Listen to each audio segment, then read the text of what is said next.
బడ్జెట్లో మరి తెలంగాణకు వాస్తవంగా దక్షిణ తెలంగాణ ఉత్తర తెలంగాణ అంటే మన భారతదేశానికి మనకు స్వతంత్రం వచ్చినప్పుడు చూసుకుంటా ఉన్నాం. ఎప్పుడు కూడా ఉత్తర తెలంగాణకే రైల్వే బడ్జెట్ ఎక్కువ పెడతా ఉన్నారు.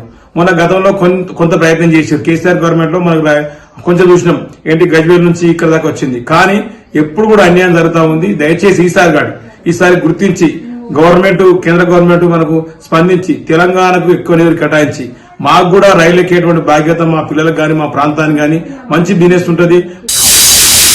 బడ్జెట్ లో కేటాయింపులు అనేటువంటిది ముందుగా అధిక శాతం ఉంటే తప్ప భవిష్యత్తులో 25-26 సంవత్సరం అమలయ్యేటువంటి పరిస్థితి ఉండదు. కాబట్టి బడ్జెట్ లో విద్యా వైద్య రంగాన్ని బలోపేతానికి ముఖ్యంగా బడ్జెట్ కేటాయింపు ఉండాలి.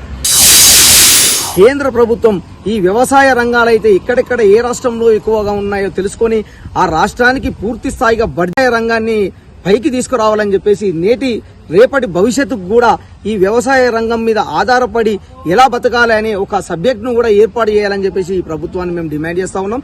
ఈ పెట్టబోయే బడ్జెట్ లో పూర్తి స్థాయిగా పారిశ్రామిక విధానంగా అభివృద్ధి ఎలా చెందుతుందో వ్యవసాయ అభివృద్ధి కూడా పారిశ్రామికల చోటు కల్పించాలని చెప్పేసి మేము కోరుతా ఉన్నాం. ఈ ప్రాంతం నుంచే దాదాపు ఆరుగురిని ఎంపీలుగా గెలిపించి ఈ ప్రాంతం నుంచి ప్రజలు ఓట్లేసి పంపించినటువంటి పరిస్థితి ఉంది. కాబట్టి ఒక్కసారి కేంద్ర ప్రభుత్వం ఆలోచన చేయాలి. పునర్విభజన చట్టంలో ఏదైతే పొందుపరిచారో దాన్ని అమలు చేసి తెలంగాణ రాష్ట్రానికి ఈ బడ్జెట్ లో నిధులు కేటాయించి రాష్ట్ర ప్రభుత్వాన్ని ఆదుకోవాలని చెప్పి కోరుతా ఉంది. వ్యవసాయదారులకు పెట్టుబడి భారం అవుతుంది కనుక వెంటనే కేంద్ర ప్రభుత్వం బడ్జెట్ లో రైతులకు వ్యవసాయ ఆధునిక పనిముట్లను సబ్సిడీ ద్వారా అందించాలని డిమాండ్ చేస్తా ఉన్నాం. GST పర్సెంటేజ్ పన్ను మన ఆదాయ పన్నును తగ్గించి తీసుకోవడం జరిగింది. ఈసారి కూడా అదే విధంగా ఉంటే బాగుంటుందని ఆశిస్తున్నాం. ఏదైతే ఫిబ్రవరి 1వ తారీఖున కేంద్ర బడ్జెట్ రిలీజ్ చేస్తారో దానికి అనుగుణంగా ఏదైతే ప్రజలకు అందుబాటులో ఉండే విధంగా కేంద్ర ప్రభుత్వం అందరికీ ఉండాలని మేము ఆశిస్తున్నాము.